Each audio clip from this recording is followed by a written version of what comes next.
In today's web class, the two business guys talk about how to repurpose your profit. Enjoy. This business podcast, the two business guys mastermind, uncovers for you secrets and share tips and tricks to entrepreneurship as they mastermind on how to have startup, operational, and overall business success so that you can go on to get better results. Enjoy. So, man, I tell you, in today's episode, there's so much cool stuff to go over, Rob. Here's some of the things that I had as topics, right? We're going to talk a little bit about our 100K in 100 days challenge, right? Or 30K in 30 days, 60K in 60 days. Animal Fight Night. Animal Fight Night. I saw this on National Geographic's, man. And all I could think about was business. It was incredible. Profit repurposing, right? And now I'm going to talk a little bit about that at my juice bar, right? So profit repurposing. I want us to get into that. And then this parking meter showdown. I'm fed up. Parking meters. And I started thinking, what else could they do with this business? All right. And then one of the things that I really want us to dive into is what businesses are leaving money in the street, right? So if y'all listening in, what businesses are leaving money in the street? And then Rob and I are going to riff on that. I came up with a couple of them, man, that just, I'm watching them and I'm thinking to myself, they're leaving money in the street, right? And then we talk about we'll get into the 2BGM consulting and advisory. This is the stuff that we, leverage to go out and help companies do what we believe that they do. And then we talk about profit potentiator. I call Rob the profit potentiator. And then I'm the money maximizer, right? So as we bring together the 2BGM consulting and advisory, that's kind of how I see some stuff. I love it. That So business leaving money in the street. I want to get into Animal Fight Night. Okay. Right. And it's incredible, man. I was watching this and I must have watched for, it was about an hour. Linda was watching it, man. She was like, I want to watch a movie later. And I was like, okay, well, I want to check out this Animal Fight Night. And I'm thinking, what is that? But it's really kind of talks a little bit about the repurposing of something, right? Think about this. National Geographic now has such a brand that all they got to do is show you that little square box and you and the color and you know what it is, right? And then they come up with these cool copywriting names. This stuff we've talked about in other episodes. Copywriting. How can you say something that gets people going, that's interesting? So Animal Fight Night. And then here's what's so interesting, Rob. The announcer, I told Linda, I says, that's the announcer I would like to go get if I got some dry subject matter and I need to make it exciting. Oh my gosh. This person was using all kinds of emotional kind of words, to describe the animals getting ready to fight. Picture. Yeah. It was incredible. Yeah. That I think is really important. That point that you make right there, it's kind of copywriting, right? When we talk about how important copywriting is and how important it is to communicate to people. A lot of business owners don't understand because I always say we get caught up with the curse of knowledge, right? Because we know what it is we're teaching, because we know what it is we're doing, because we're good at what it is, solving whatever problem we solve, we forget what it's like to feel that emotion of not having the solution, of not knowing, right? Yeah. And it's kind of like the bland announcers. They've already seen the video. They already know what's going to happen and everything. And they just kind of give you just the facts, Jack, right? Like they just give you the information. But to your point, the good announcers in this situation, which, you watch an animal fights and you've seen the two types, right? You've seen the ones like with the sound off or the ones where they're just like, now the thing sees. But National Geographic is amazing because they set the stage and they create anticipation. You're literally just watching a herd of buffalo or a herd of wildebeest or whatever it is walking, but they're setting anticipation and they're creating this palpable feeling before the action happens. And then when the action happens, they're commenting, and it's just like listening to, fight commentators or listening to, exactly. Commentary, Marv Albert and Reggie Miller doing the NBA finals and stuff like you start to hear and see things that you wouldn't have seen or heard otherwise. And that's what a good copywriter does. A good copywriter is able to illuminate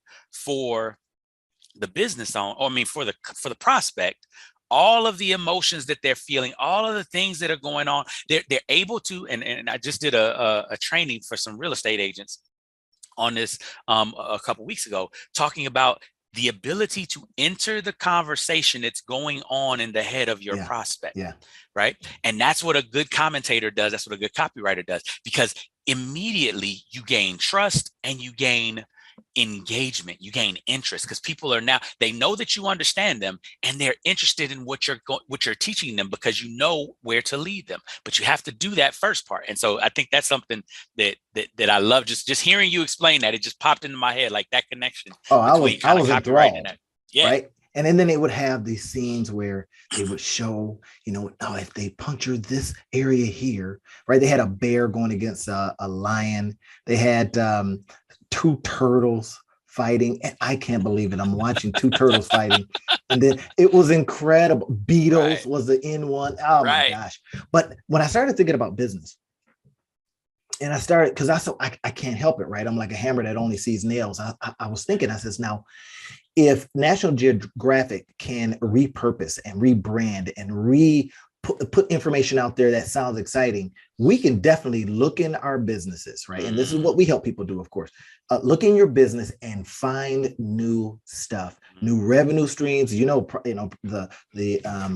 I call Rob, what I call you, Rob? I call it the profit potentiator, right? We're going to say, hey, look, there it is. And then I go, hey, let's go get that money out the street. Yeah, I love it. And it's so interesting, because like when we're working with businesses, I'll sit down with a business, and one of the questions that I'll ask them, one of my favorite things to look at is, joint ventures and then referral business, right? And so many businesses don't realize that they have so many other partners that they can partner with. You're amazing at this with affiliate marketing, right? Same type of deal. You have an audience that you service with the content that you do and the content that you have. But then you also have other people that have products, that have information, that have stuff that your audience can benefit from. And what you figured out, this is what Randy teaches when he talks about maximizing, monetize your life, right? You figure out how to make money on bringing value to your clients that you're not even creating. Like, those are the types of things that are so important. And I think like walk through a little bit of like how you came upon that, how you figured that out, because I think that journey might be helpful for our listeners. I'll do it as an example. We talking about the monetize your life, or just in like, how did you come upon affiliate marketing and see the connection between those two, and see that was a potential revenue source? Because it wasn't what you were originally doing. No, it came out of failure. Right. I was creating stuff that wasn't selling. And I said, what the hell is going on here? Right. Is it me? Well, probably, like Alex Hormozy said, he says, you either have, faith in that it could potentially be you, or other factors that are, causing your failure. So out of failure, I was creating products before I would test them. I was going out there into the marketplace, trying to reinvent the wheel, coming up with weird names for stuff, and people were going, I have no reference for what this means. Right. So I remember I had a course, man. I think I sold one, and that was from a friend. I sold one of the only one course. Right. Now, it was kind of expensive, but I sold only one. But the point is, and I put a year in it. I think I put a year into it. Right. Not a year of total working on it, but the point is, it took a year before I released to get it launched. Yeah. And I did no, finding out if the market wanted this product. And so what led me then to say, okay, people have products already. They've already done the research. In fact, I was teaching on this just last week. I says, okay, go find the products that are selling already. Email the people that are selling them and say, what have you found? They've already done the demographics. And this was on ClickBank. I said, they've already done the demo. They did the work for you.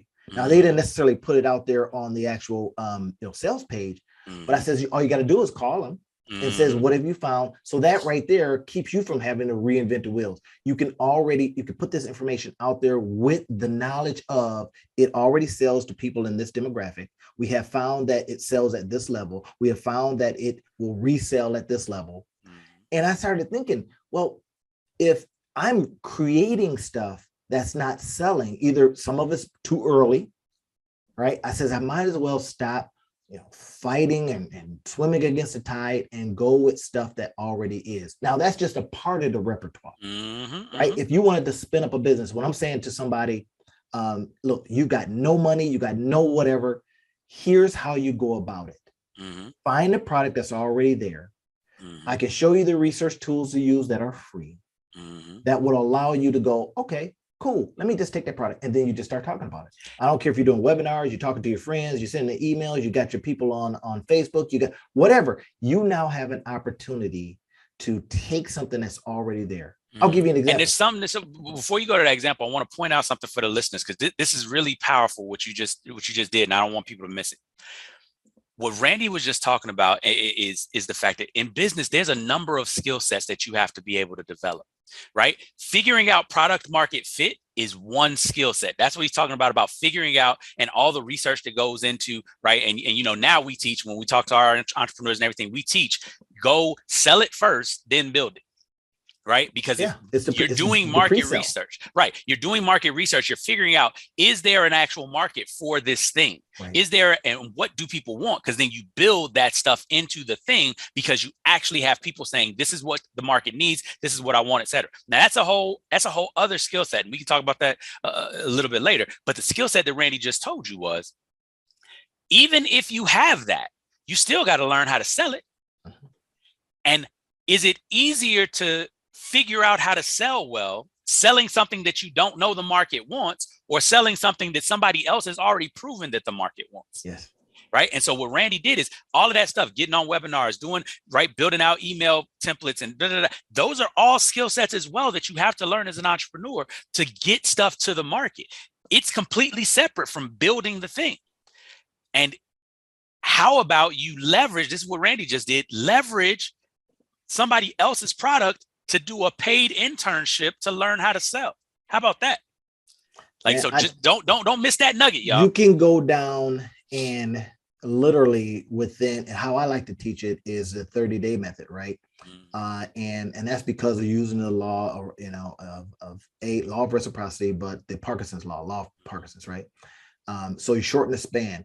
And on some of these things, you're going to have to learn really, really fast. But guess what? If you got more time than money, you can do this very, very rapidly. Get your butt up like you're going to a job if you have no job, and you study from 8 to 5.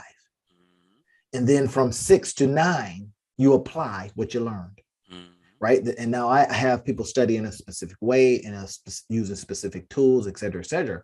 But that's one of the ways. Right. So then I'll give you an example of something that I did recently. Right. And this will kind of transition us to profit repurposing with the juice bar. Right. That I'm now a co-owner in. I found myself at a meeting the other day, and I said, I was talking with a head of some company, right, or some organization. And I said, I'd like you to get 100 bottles in your organization every month, right, on the subscription model. And then, of course, he says, well, I'd like you to buy a subscription to what we do. And I says, I see no problem with that. That's an exchange of values, right? But one of the things is I talk about is being able to present this. And then I said to him, and if you sell above your 100, we'll give you 30%. So now you create a salesperson. In other words, an affiliate for your product. They don't have to have the product. And Rob, I tell you, I'm so excited about this, because this allows you to not only sell to the people, but then have them sell to their people. Exactly. And another example, I says, okay, as a marketing company, I says, listen, how about you buy from us this amount? But then you also buy for your clients this particular our product, right? So now this is your gift to them. Exactly. Right. And now you're doing a solid for us. They get a little bump from what you're doing. We're a Black-owned company, et cetera, right? Right. I says, and now, so that you're now going to people that have people. And the beautiful thing about that, and again, to break down a little bit of what was going on there, right? What he presented was value. Here's the thing that so many, kind of getting back to what you were talking about, leaving money on the table. So many business owners leave money on the table because we don't understand the value of what we do, right? One of my clients runs a restaurant. He does wings. He's got and he's got this this guy that has these arcade games that he's looking at. And you know, he's a real loyal person. He's a real, like, just open-hearted, beautiful soul. And so he was like, hey, I think that this will bring us in some marketing. Arcade. Yeah, well, this is an arcade. You know, they're gonna bring it into their business. And so he's talking about, you know, I'm going to go ahead and let him bring in his machines, and I'm not going to charge him anything because I think that we're going to get, you know, more people coming in because the arcades are there. And so they'll stay longer, blah, blah, blah, right? But here's the key that I had to kind of help him understand. First of all, that's great. And that's a great idea. But do you have a method to track whether or not those arcade games are bringing in more clients? Because what you know is going to happen is you're bringing value to him by allowing him to have the arcades there, because people are going to use the arcades in the space. He's going to get money from that space. And if you just allow him to bring it in free, you're conditioning him that this isn't really valuable, that you're just giving this gift. Right. And that's what I have valuable real estate you can rent. Exactly. That's rentable real estate. And so now here's the deal. It's okay if you decide to not make him pay for it, but you have to condition him to understand the value that he's getting. He's getting a gift that is worth this much money, right? Because oftentimes when you just give people stuff for free without actually giving them an idea of what the value is, then they in their minds devalue it, because obviously you wouldn't give away something that was really valuable for free, right? And that's the thing. And we teach people how to kind of perceive our value. So in this instance, when you're sitting there, right, there's a value to be placed on goodwill to your client base. Yeah. There's a value to be placed on working with minority-owned businesses and veteran-owned businesses and women-owned businesses, et cetera, especially in today's day and age. That is tangible value. That's not something that is just, oh, they're doing you a nice favor because they're working with you, right? Like, and for business owners, you've got to understand that you have value to give. Just think about it like this. When we talk about joint ventures and we're talking about, you know, referral agreements, think about this. You know, one example that we use all the time. So I've had a number of clients that are wedding planners, right? Now, if you look at a wedding planner, they have a number of different clients or downstream vendors that they can choose to service. Yes. Right. Yes. But think about this. If a wedding planner is decently successful, if they're doing 2 or 3 weddings a month, that means that there's 2 or 3 venues a month that they're contracting with. That means that there's 2 or 3 florists a month that are getting contracted. That means that there's 2 or 3 photographers and videographers a month that are getting contracted. That means that there are 2 or 3 print shops that are getting contracted for invitations, et cetera. Now, imagine if that event planner, who's doing all of that work anyway, could be getting a 10% commission off of each one of those relationships where they have the client go and contract and pay for the invitations, or for the flowers, or for the catering, or for the reception hall, or all the rest of that. Imagine if they just got 10% of each one of those transactions, because guess what? They're referring their client to a particular group of people that they have relationships with. Yes. Yes. Rob, that's the quintessential profit potential. Right. Exactly. And then as I think about the money maximizing, that's it. When you create when we look into a business, right, and we go, oh, there's money right there. There's money right there. There's money right there. There's money right there. There's money right there. That's the stuff that we're able to help extract out of. Because, I mean, come on, let's be honest. Some of the people that are working in businesses, they're busy. Exactly. They don't have time to think. Exactly. Right. They just don't have time. I'll give you an example of just from my own, business. I was down, we were so busy, man, last week that we literally, the owners, now this is something that I don't, if you're heavy in systems, I don't recommend this, right? We were down to one person because people are on vacation and, even our new staff and, everybody's having staffing problems, right? So we were down to one person. So the owners went down and prepared a big order. We had to, otherwise we're going to lose our manager, right? So, and I'm watching the whole process go about this, and I'm thinking at every level, even the box that had the apples. I says, hey, what do we do with these boxes? Oh, we just throw them out. And I'm like, what? Exactly. So I'm like, how can we repurpose that? That's the profit repurposing, right? We took that cost of what anyway, how could we repurpose exactly that? Like from being in manufacturing, right? In this area, in the Grand Rapids area, there's a company called Padnos. I know Padnos. Yeah. Their entire business model is that they go and pick up all of the steel shavings from manufacturing plants all around Grand Rapids, and then they go and recycle that steel. They do they put pulp paper too. They do pulp paper too. They have their bins there. They do all of the work. It's seamless. They have reps and they have all the rest of it. They pick the stuff up on time, everything. But they know that there are metal shavings and metal scraps and metal, from all of these processes, right?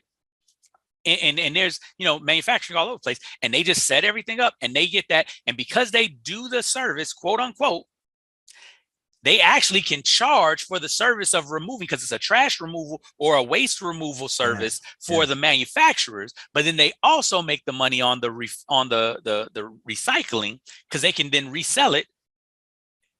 Right. And they give you a little bit of a check. Man, think about this. Now we talk about a little bit of the money in the street, but so we talk about profit repurposing, right? In this particular case, I talked about the boxes, and then the next one was the pulp.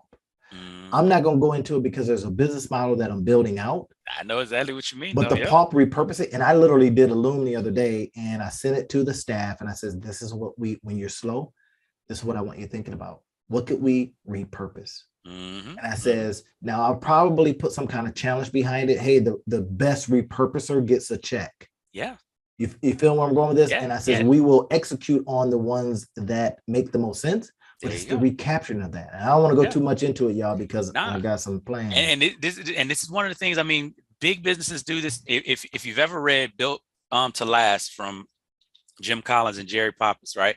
One of the things they talk about is great companies are always thinking about innovation, right? It's preserve the core and stimulate growth, right? You're don't constantly blow a hole in the business. Exactly. You're not blowing a hole in the business. But like, for example, 3M has an entire budget that each of their research and development people have, that is just go tinker with stuff, go play around, go figure something out. Some of their biggest products have come from that. For example, Post-it notes were an accident. Post-it notes were a failed adhesive that was supposed to be a super strong adhesive, but it was a weak adhesive. And then one of the scientists, and the story goes like this, the guy was, he was preparing a lesson at church, right? And he needed to have some bookmarks on the particular passages. So he applied this adhesive to a couple of strips of paper, boom, and it worked. It worked perfectly for that. And boom, the Post-it note was born, right? Because he needed light adhesive. He didn't need anything that was really sticky. He didn't want tape. He didn't want anything that was going to tear or rip. And so that's how it was born. But it was actually a failed adhesive that they had that this guy repurposed. Similarly, Google, their engineers work 4 days. Moonshot ideas. Is that what you're talking about? Exactly, right. And but one, they are supposed to spend 20% of their time working on their own ideas, their own things that have nothing to do. And if they think it's beneficial, then they can present it to the company, and the company will go ahead and put money behind it, and then they become a part owner of that IP and all the rest of that. I love that idea. Yeah, it's extremely important. Innovation is always important. You have to always be thinking about the next step, right? If you're not growing, you're dying. That's that kind of the kind of adage. But how do we make that a reality for entrepreneurial businesses? How do we make that solopreneur businesses? How do we make that a reality for startup businesses? What do you think are some things that beginning entrepreneurs can do to make sure that they're focused 80% of the time on the stuff that they need to be doing to run the business, but that they always have an eye to the future that they're looking at, and that they're doing work to be innovative, to be on the next. It is a balancing act that can get out of hand. Trust, right? I mean, because it becomes a potential for new shiny thing syndrome. But I call it the dip the toe in approach. Just from stuff that I'm doing, right? I'm doing some Web3 stuff, right? And I'm like, I don't know what Web3 is, but I had to figure it out. And so I've been, going and learning a lot about it, creating a couple of things, messing up some stuff, asking some people, whatever, right? But that's the dipping the toe in. Now I have a core thing that I said, okay, here are the core things I want to do. And again, when you start ideating around this, it can get out of hand very quickly. Unless you got a team that when you think of something, and I've just actually heard about an organization that is doing that. They said they come up with the ideas. Let me back up a little bit. When I started Our Bridge Business Institute, that's exactly what I wanted to do. I says, I'm going to think of stuff. I'm going to go hire people to run it. I'm going to find the funding. It's going to be as funded as possible from sales, pre-sales and all that, right? And I started coming up with so many dang ideas that I couldn't execute on. It was indigestion from ideas, right?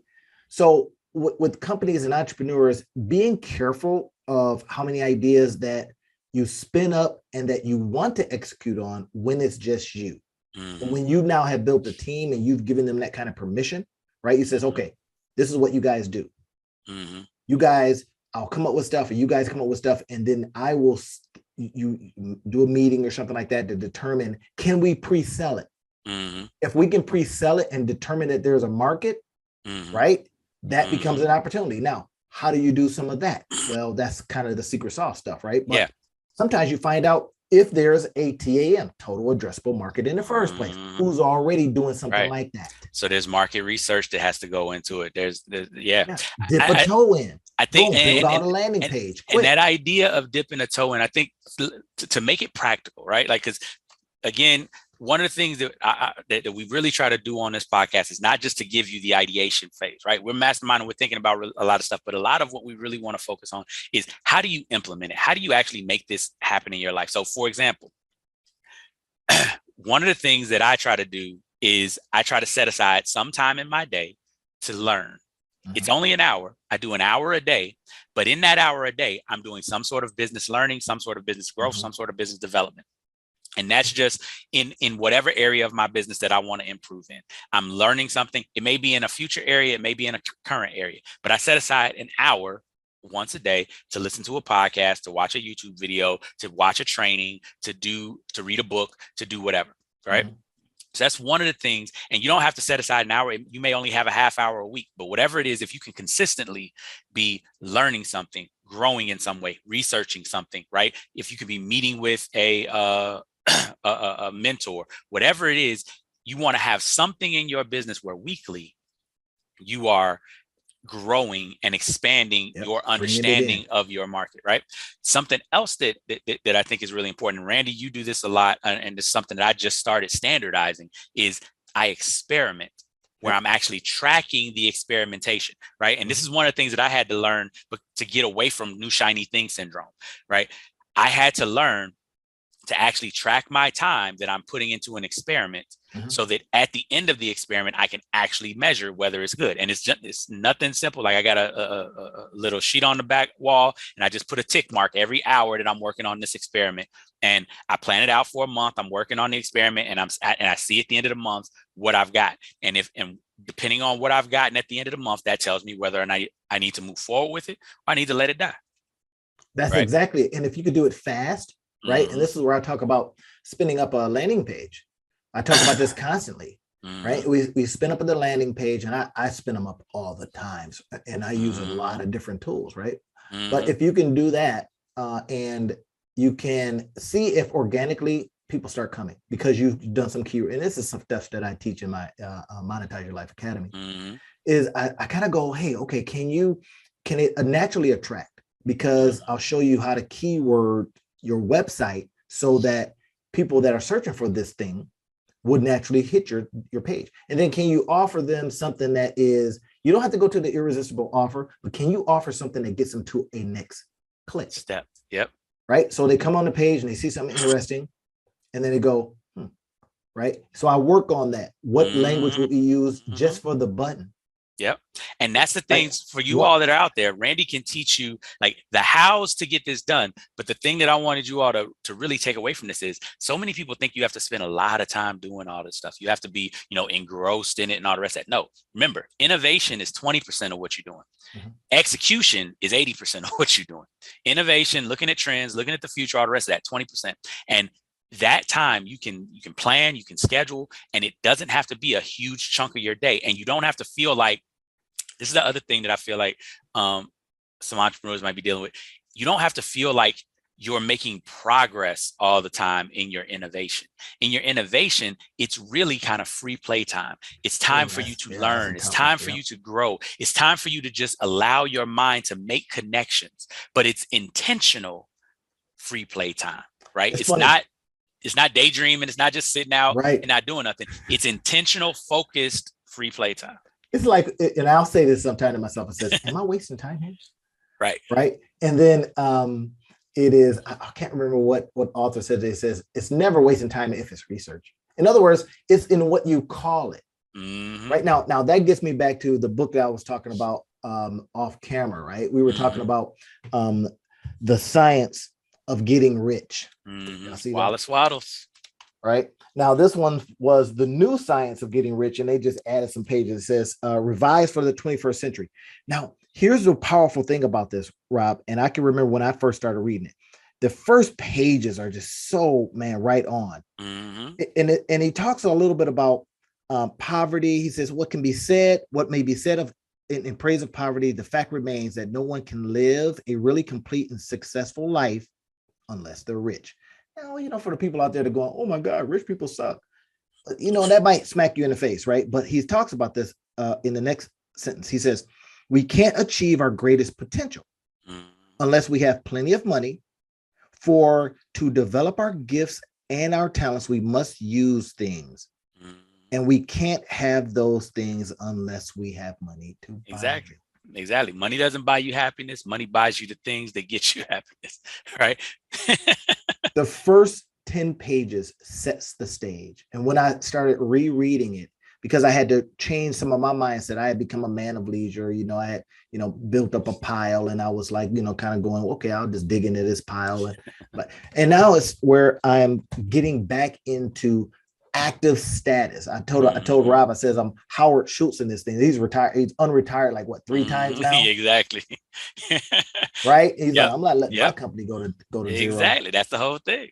And so that kind of, that thinking, that's a repurposing of one's thoughts, right? Mm-hmm. What can you now become? Your body may have changed, your mind may have changed, your energy levels may have changed, but now we have the opportunity to not have to expend the same kind of energy, not have to do the same things with our bodies. Because I see some people, shuffling around here, and I'm thinking, how in the hell are they working at a job 9 to 5? How are they lifting stuff? How are they doing this?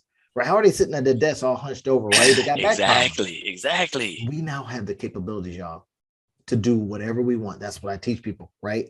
I got a Rob, about the podcast that I used to do, and that I touch on every now and then, called Earn Every Dime Online. Right now, I started it. It was early. I started it pre-pandemic, and it got like nothing happening. People were like, "Man, I got a job. I'm good. I'm making a whole bunch of money at this job." And then when the pandemic hit, all my episodes started going up, right? Because I had the content out there. I had kind of pretty much mothballed it because nobody was kind of getting it. And they were like, what are you talking about? Earn every dime online. That's what I was talking about. Now, how do you do this? But that kind of fed into the other things that I was doing. So I was able to kind of bring it in. Yep. Right. And start thinking a different kind of way, and just kind of helping and guiding and teaching on that. And that's worked out pretty good.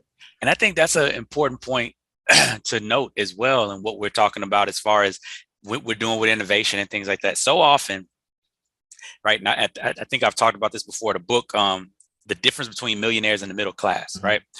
There's a line in that book where he says, millionaires think differently about time and about money than the middle class, right? In the middle class and poor people all the way up to middle class, upper middle class people generally think in terms of meal to meal, day to day, week to week, check to check, at most month to month, right? And because of those short time horizons, there's this constant sense of urgency to get stuff done. And there's not the ability to let stuff grow. Right. And this goes back between the hunter-gatherer idea, the analogy that we talk about a lot, versus the farmer. Right. But the difference is that millionaires think year to year. And their time horizons are year to year. And, you know, the uber rich are thinking decade to decade. They have longer time horizons, so they can let stuff happen and let stuff grow. So to your point, sometimes we have ideas that are amazing. They're just not right for the time right now. Exactly. This is what he talked about, Wallace, right? He says, you have to think in a certain way. He says that abundance is everywhere. He says, and those that don't think this way stay in poverty situations, right? It's that I have to get myself out of that, thinking from that month to month, hour to hour, et cetera, right? And it's hard. I was reminded of this by a guy just the other day. He says, yeah, that's fine. But bro, I got to avoid a homeless situation. Now, where's that month? I'm not thinking month out, 3 months out, a year out, bro. I'm thinking about not living in my car. Right. And that was something when we were watching. But then, Rob, here's the plug. On the other hand, I'm not a 9-to-5 guy. I says, well, you better change your thought. And here's the key. This is the beautiful thing, right? And you don't have to be a 9-to-5 guy, but you got to understand what your priorities are. And so one of our favorite shows, I highly recommend it. Randy, you tell me if you still recommend it. If you are looking to get an MBA in business in about 16 hours, go and binge watch on the Discovery Channel a show called Undercover Billionaire. Excellent show. I still recommend it. Yes, it is tremendous. But the big thing in the beginning of the show, one of the things that that each of the if you watch either season, one of the things you saw each of them talk about is, I've got to get my living situation, my survival situation taken care of for the length of time that I need to build this thing. Now, in this show, they got 90 days to build a business from $0 to $1 million, right? They're billionaires. They've done this a whole bunch of times. So that's the whole idea. But the premise is very important, which is all of my efforts are focused on taking care of my survival needs so that I can clear space in my brain to focus on building something. And this is something that I think so many people misunderstand. And this is what I talk about in my book, in Thriving in Chaos. And this is what we talk about in the Thriving in Chaos Mastermind. The whole idea is, so many people think that surviving and thriving are opposites, and nothing could be further from the truth. As a matter of fact, you only get to thriving through surviving. The idea is, and I'm from Chicago, so we got it's the Windy City. There's the hawk that's out there. You can be outside in them elements if you want to. And in downtown, there's most of the buildings have a vestibule. They have some sort of entryway. Vestibule. Right? Yes, a vestibule. They have some sort of entryway, double doors, right? There's outside, there's the little lobby entryway, and then there's inside the building. And that's right. And that's because of a lot of, right. It may be a rotating door, or it may just be 2 double doors or whatever, but it's in order to keep, it's because of that weather difference. Right. And so it's an insulation for the building and the heating and all the rest of that against the outer elements. But here's what so many people don't understand. When you're out in it, that's like not surviving. That's like, oh my God, the animals are going to get me, right? If you ever seen Jurassic Park, right? Like that's that space, right? You get into the vestibule. You're not in the building, but you are also not in the elements. You're good. You could chill and stay there the entire time and be okay, right? Because it's that different from being outside the building. But here's the key. The penthouse is in the building and up the elevator, right? Where they have a great spread of food, and where there's music, and where there's, entertainment, and there's, if you in the video games, there's PS5s and Xboxes or whatever it is, that's upstairs in the building. If you're in the vestibule, you're not living that life, right? And you're constantly aware of the elements that are right outside, right? And so your whole mindset becomes staying in the vestibule for fear of being outside. And if you think that survival is the opposite of thriving, you're never going to go for thriving because you think that means going outside. But it's the exact opposite. Thriving is on the other side of those other doors and up the elevator. All right, y'all, you know, Rob's voice is changing. So that means he just hit a point that you should listen to. Now, look, this web class is all about, again, just getting your mentality around the thing that you could be doing, right? In your business, how you could be repurposing things. And we use these examples to just show you, hey, here's an example that we see in life. Here's something that is a way of thinking about it differently that you can also apply in your life, in your business. Exactly. Right. And then when Rob gets on a point, that voice, that's it. You know, if you've ever been to church, how, you know, the pastor like gets that point and he's on or she's on and they're about to make some stuff happen. So Rob, what are you thinking next, man? Parking meter showdown. I'm interested in that. I'm interested 100 in days that. update. I think I want to do the update a little bit last. I want to hear this parking meter showdown thing. I'm interested to hear what happened. Okay. All right. In your city, you've got these parking meters, right? And what they've done in our city here of Grand Rapids, they got them everywhere. And they're different prices, right? And I'm thinking, man, some streets that were just used to be able to park on, now they got these darn parking meters. But when I see now I get it from a revenue gen standpoint. I get it, right? You're just taking some real estate and you're saying, okay, park here, or we're going to give you a ticket. I get it. But it just, in my opinion, it does a disservice to businesses in the area. I literally don't want to go downtown and enjoy the amenities downtown. Why? Because of the parking situation. I'm not going to be able to find a parking spot, or I got to pay, and then I got to worry about whether or not it's going to run out of meters, whatever. I don't have enough coins. But now someone says, well, don't worry about coins. You can put your credit card in. All right, that was a nice little innovation. I appreciate that. And then the other day I was like, man, I got like 35 cents. I'm going to put that in there. And then it says, but you can go to this app and add more. So I thought, oh, that's pretty cool, right? But here's the thing, parking meter showdown, right? I'm downtown. I got to run in to do an interview for our juice bar. And I'm thinking, you know what? Am I willing to suffer a ticket to achieve this? So I'm like, I'm doing the math in my head, whether or not I can get this ticket. And I'm thinking, this is some mess. So, but anyway, in the meantime, I'm looking at the parking meter. I'm thinking, man, this damn thing could be so much more. Right. And I look at it and I go, all right, right now it's just taking credit card information.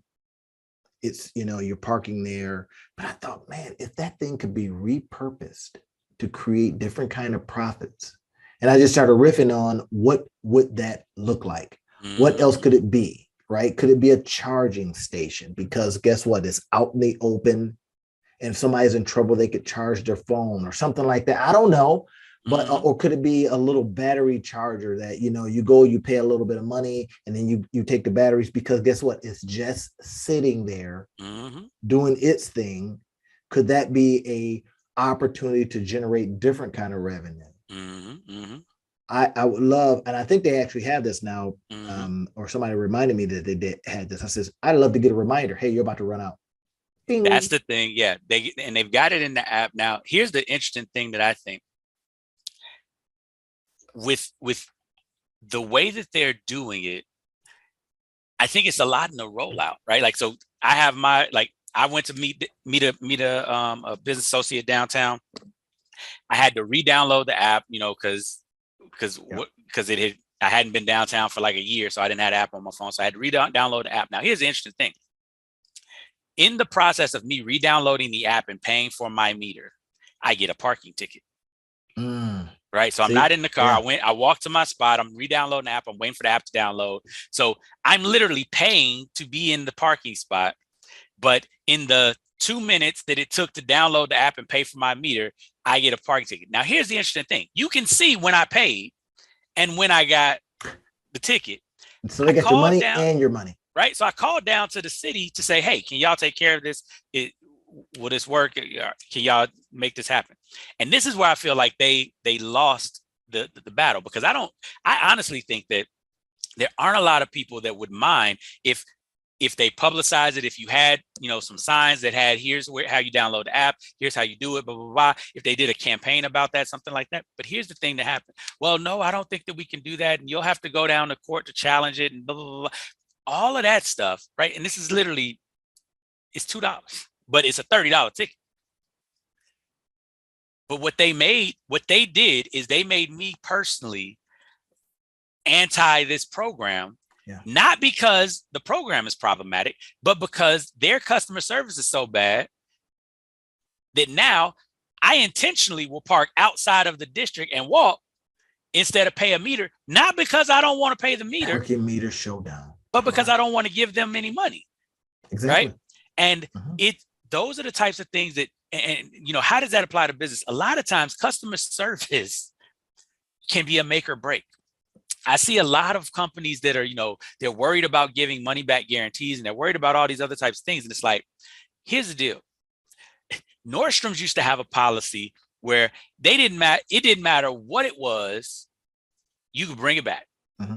You could have it all sweaty and musty and all types of stuff. You could bring it back, because their whole thing was, we trust that enough of our customers are going to do the right thing, that the knuckleheads of y'all that's going to do the wrong thing, we'll be able to cover that. Right. But you can tell the posture of businesses that don't trust their customers. You can tell it, you can feel it. It's palpable, right? And so I think that in a lot of cities, that's one of the things that they struggle with. There are cities where, and you can look into the police stuff that's going on, all the rest of the type of stuff. There are places where there's an inherent distrust of your fellow person. But I've been in places where that's completely different. Right. Even in West Michigan, in different, just here, you go to Grand Rapids, you go to some of these other municipalities, right? You go out to Grand Haven, you go to other places, and there's a completely different posture that the officers have with the people that they're dealing with. And it doesn't have anything to do with, in my opinion, it doesn't have anything to do with kind of all of the big stuff that everybody's talking about. I think it has to do with the belief in the city of who people are and what their purpose is and what the value is that we bring to one another. Riffing on that too, man. It's like, okay, let's talk about that for a minute. This is trash. Here's another one, right? Trash. All right. So let's see if I got this right. You're going to charge me for the bins. Firstly, then you're going to make money on the trash. Exactly. I see none of that cash. That, man, I tell you, that is in my cross. So exactly. And it's all about, how are you conveying value? Because here's the thing, you can charge more money if you convey value first. Right. And this is something we've been talking about. Alan Weiss, because Alan Weiss is phenomenal. He's written a book, $1 Million Consulting. If you are in the consulting coaching space, you need to read this book. One of the things that he talks about, and I think this is really apropos to what we're talking about here. So many people struggle because they put their interest in opposition to their client's interest. So for example, if you charge by the hour to do whatever work you do, understand that the only way for your business to do well is for whatever your client needs from you to take you a lot of time.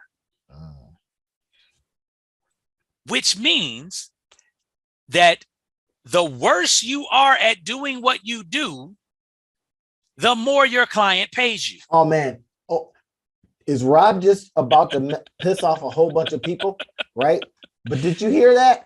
All right. Now, why we do stuff differently? Exactly. We're value based. That's if the we whole find key. It for you, pay us a portion of that. Exactly. Because here's the deal. Value irresistible offer. It's an irresistible offer, because this is the thing. Nobody cares, right? Man, you just hit on if something. You give me $1 million, I don't care about giving you 100,000. Right? Like there's never going to be a case where you're like, hey, I got $10. You mind giving me one if I give you this 10? No, I want all 10. Really? Okay, you can have 0. Right? Like, and you just move on, because you don't deal with people that don't understand this. Right? But in business, you have to understand that's how your clients are. If you can provide value, your clients are more Rob, than you're willing messing up people's to business reciprocate. models, man. You That's messed up the goal. That's the goal. The Two Business Guys Business Mastermind. We you try to messed make up sure a that you got business business model. models Okay, that work. y'all, Right? Forgive him. Right? Because and The there's per another hour book, folks out there, car people per hour, forgive them. right? All of you all. And But here's I the get thing: it. you can up level your business if you can understand this concept, right? I'm trying to find the book. I got it in here somewhere, but it's Rob, the book is called Raving Fans. It's another I got book, that book, Raving Fans by Ken Blanchard. It's another book that kind of goes through this no, analysis. I don't have that one by Ken Blanchard. Yeah, by Ken Blanchard, same guy that wrote Who Moved My Cheese and 1 Minute Manager. Well, he wrote that in Who Moved My Cheese was Dr. Johnson. It was they wrote together, but yes. But so the whole idea in the book Raving Fans, one of the things that he talks about is this: we don't, and I just was realizing this recently, right? We don't realize how impactful it is to be a good business. And I was just talking to a friend of mine about this the other day. It took me going through hiring a number of different businesses to help me with my business and to help me with marketing or to help me with this or to help me with that. It took me, going through hiring a lot of people who said they could help me, but wound up not providing the value that they said that they could provide, before I realized how important just the fact that when I tell somebody that I can do something, it actually gets done. That alone you gave me some a ideas, commodity. Rob. Right? That piece alone is a commodity, let alone what I actually do for them. Because here's the thing, and you can think about it when you go to a grocery store, when you go get your hair cut, when you do whatever, right? Think about when you're trying to find a barber, how much time it takes before you can find somebody that can cut your hair the way you want to get your hair cut, or for people to get their hair styled or whatever, how much time it takes and how much anxiety there is, how much trepidation there is, how much I'm not really sure if this is going to work. All of that goes into finding the person. That's why when you find a hairdresser, you find a barber that can do your hair the way you want, you stay at that place, right? Nobody is out just trying new stuff just for fun. That's not the way that you do it with these types of things. Similarly, if you are a business owner that knows that you can accomplish whatever it is, if you help people to write books, and you know you can do it, right? If you are a coach, if you've got one of our students has a business where she makes chocolate covered strawberries and chocolate covered treats, yes. Right? And they're amazing, right? Exactly, right? I just got, my wife's birthday was just last week. We made sure I got her, a group that they dropped off and everything. She was all ecstatic. She put it on Facebook. It was beautiful, right? But she knows that she's really good at this. Here's the key. There's value in just knowing that I'm going to be your go-to person. Mm-hmm. So, and how do you quantify that? How do you monetize your life, right? How do you monetize that value in that space? It's important that you realize all of the value that you bring to somebody, because here's the key. When you can then present, here's all the value that I'm going to bring to your life. Now your fee becomes inconsequential compared to the amount of value that you're going to bring. Now, I try to follow the 10X rule. So if I'm going to bring this much value, I just want a little bit, equitable compensation. I want to give you way more than you're paying me for. That's the way that we work. That's what we talk about, right? Right. And at the end of the day, we're finding people money and all the rest of this. They're paying us for the initial fine, but they're getting that annualized. Right. So realize that it's not this whole huge thing. Right. So at the end of the day, when you all are looking at pricing and you're looking at your structures, if you're working hourly, you're betting against yourself and against your client. Rob, man, I think we should do a whole web class on that. I'm serious. And then we'll figure out how to monetize it, but we got to figure out how to give that back to folks. I love it, because that is a fundamental shift in thinking. Now, like I say, I wrote down impact pay structure, right? I like that. Impact pay. How do you get paid? And something that you just introduced into that, for me, it's going to fundamentally change the way I do things, right? You says, listen, I'm going to show you the value I'm giving you back. So what you're getting ready to share with me is inconsequential. again becomes a part of the irresistible offer, right? And we'll kind of transition and wrap things up, everybody, with our goal, right? Our 100K in 100 days, right? Update. Now, we originally came out with that we want to make 100K in 100 days. We wanted to show it, and we wanted to demonstrate it, and we wanted to do it. And we had been, strategizing behind it. What's our USP, all that kind of stuff, right? And then, so in the ways by which to do it, I have, talked with Rob, and Rob has kind of talked back, right? And said, here's what we should do right now, because I got other stuff to do. I got to make sure that this can happen. And then here's the longer term stuff, right? So we talk about the longevity of the business, how we're going to, continually increase cart value. But then we started thinking, how about let's throw more value at people to the point where they just go, don't leave the office, start right now. Exactly. And when he just mentioned that value, now I just looked at the contract that we have for somebody that we have on the line, and it spoke to that. Here's the value. Boom, boom, boom, boom, boom. This is what we believe that we're going to be in the work that we're going to be doing. Give back to you. This is what we ask to get that value for you. So it's almost like we're in it together. Our job is to make sure that we dig and get it for you. Now, if you have any disbelief, just watch. Yep. Because you may go, you know what? 2BGM, who is that? Business Guys Mastermind on what? Well, making you more money. There you go. On reimagining, repurposing, and finding that income in your business that you either because you're an operator, don't have the time, or because you just can't see it because you're not thinking about it right now. Right? You're in kind of your own silo, which is fine. You're focused and all that good stuff. Well, we go out and we find, because we work with so many different people, we find the means by which to do it without adding complexity. That's one of the key things. Are you going to add trouble in my business? Because you got all these, these systems and moats and all that kind of stuff, right? And I started imagining this business that we're going to be working with. And Jeffrey Gitmore saying is like the probable business. Not possible. This probable client, right? And that's so important. Go ahead. And it's like, so that probable amazing client, as I started thinking about her business, I started thinking, man, I would love to be able to say, take this day off. Because one of the reasons why she wants us in is because, look, she's in the business. She's the operator, everything that Michael Gerber talked about, she's not doing, all these kind of things. So we're saying, okay, well, we're going to create the systems and processes and automations that allow you to not have to be there lording over that business. Yep. If you're not lording over that business, then what else could you be doing creatively? Exactly. She's got some other things she wants to do. And part of the beauty of what we were able to do in that moment with this idea of value, because this is the last thing I want to drop, and we'll probably dig into this in the next web class that we do. But it's not, I'm telling you the value that we're going to bring to you. She was in the meeting telling us the value and telling us that's why she needed us to bring that value to her. Right. Like literally in the meeting, she was communicating to us, this is what I need help with. This is what I can't do. This is what I need from you. And this is why it's so valuable to me. Right. And we ask when right now. Exactly. We love clients that are right now.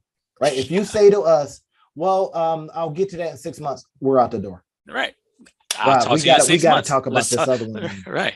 This go ahead. That, man, it got in my craw or got in my crosshairs, and I started going, what? Businesses leaving money in the street. Now, okay, y'all hear this term, business leaving money in the street? That means your business literally could be making a pile more. You're leaving it in the street, on the table, whatever. We just want to use it for a certain vernacular. All right. Now, this is an organization, but I started looking at what's possible. And this is what if you may come just to our podcast to hear us talk about this, right? And I can see this being a continual series, right? That we say, okay, we're going to talk about businesses leaving money in the street, and then we wrap it in and talk about what we would do to help them, right? So, all right, this was Grand Rapids Community College. My Grand Rapids Community College, I graduated from Grand Rapids Community College twice, right? So, got a couple of degrees that y'all can look it up. And so I was on their site using one of my tools, right? One of my key search keyword tools, blah, blah, blah. And in this particular tool that I use, it'll show me the value of the monthly visits and the value of the clicks that they get. Right now, this is what I found. I'm going to tell y'all this. Grads Community College, call us up, the Two Business Guys, 2BGM Mastermind, consulting and advisory. We will come in and show you how to monetize this. They were getting 105. They got 105,000 keywords. They're getting 115 monthly clicks. But the value of that, based on my tool, was $409,000. Now, I looked and I did, because of perhaps their business model, they're not looking at monetizing that. There you go. I looked at another college in their same space. Get this, they had 89 some thousand clicks on their website, and the value that they, as a result of the clicks, 423,000. So now think about that. Less clicks, more value. Now, this is stuff like when you dig into it, it's like, well, because of the keywords that they're using, et cetera, here's the value if they had to go pay for it. If they had to go out there and do paid ad, blah, blah, blah, it will be $409,000. So they are actually have 400. And when we talk about let's repurpose these potential profits, I started thinking, how would that look, Rob? And I got some notes here, right? So I'm kind of like pinning them up so I can see them. So if we think about that for a minute, I think that's an area that maybe we can, go into and say, hey, listen, you're getting X amount of clicks to your website. And there's another company that I got in mind that we know very, very well. Right? And I'm not going to say it online because somebody's going to hear this and be like, call them up. We're going to do it. But anyway, they were getting a lot of clicks to their website, but they're not maximizing the website. Exactly. Because they just didn't know, they probably don't know how to monetize. What to do with that traffic, right? They don't know what to do. But I look at these two just in the college areas and I'm thinking to myself, that's a whole area that we can eat from and help feed people for a long time, just on showing them what to do with those clicks. Exactly. What to do with that monthly savings. Exactly. And I think that's so let's put that in your mind, Rob. So put that. I love it. I think that I want to leave them on a cliffhanger, because I think that this is going to be a good series, a good web class in and of itself. What to do with web traffic, right? Like that idea, I love it. I think that, but just so that you all are hearing what Randy just said, is he's able to look at what assets people have. This is what we do.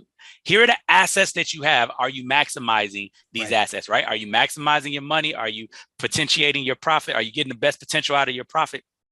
At the end of the day, the thing that you have to understand is everything that you do in your business has value to someone. The question is, who does it have value to? And can you figure out a way to receive or reciprocate that value such that you either get bartering, that you get trading, or you get monetarily compensated? What things can you do to do that? So in between now and the next time that we talk, or the next web class that we do, we're going to do a web class specifically on that topic as well. So we got 2 web classes that are coming up that I heard that we need to make sure that we do. One is on how to do value-based pricing, and one is on how to make sure that you transition your or how to maximize your assets, specifically your website assets, absolutely, to create multiple streams of income. And everyone, we're going to probably ask for under $10 for this, right? For the cost of less than the cost of a coffee or a movie. Now, here's something: the coffee is going to get you caffeine, right? And it's going to make you feel good for a couple of days. But this could potentially put money in your pocket. There we go. The movie, you're going to go and spend, I don't know, $10 to $40, right? And I try to eat before, so I don't have to spend hungry at the theater, because I'm going to get hit over the head. But you're going to spend 10 to 40 bucks. You're going to have a good feeling, right? You're going to see some people fly in a plane. It's going to be beautiful, but you will have learned nothing. We're going to show you how to maximize. Rob, I got a class, man, that shows people how to monetize movies. I love it. I'm not going to brag. But we're going to probably ask for $7 to $10, right? Just a little bit of just to come into the web class. You see how we get down, right? We've gone over an hour. We've given you some value. So if we can do that, and then after the class, show you how you can earn that money, how you get your turn 7 into 700, 7,000. We can go into it for days and days and days, right? We can call it a webinar. You can call it a web class. You can call it whatever it is. But we're going to ask that you put a little skin in the game to get a whole bunch of cash in your pockets. Right? Results are not implied or guaranteed. All right. That's it, Rob. Let's talk again soon, man. Will do.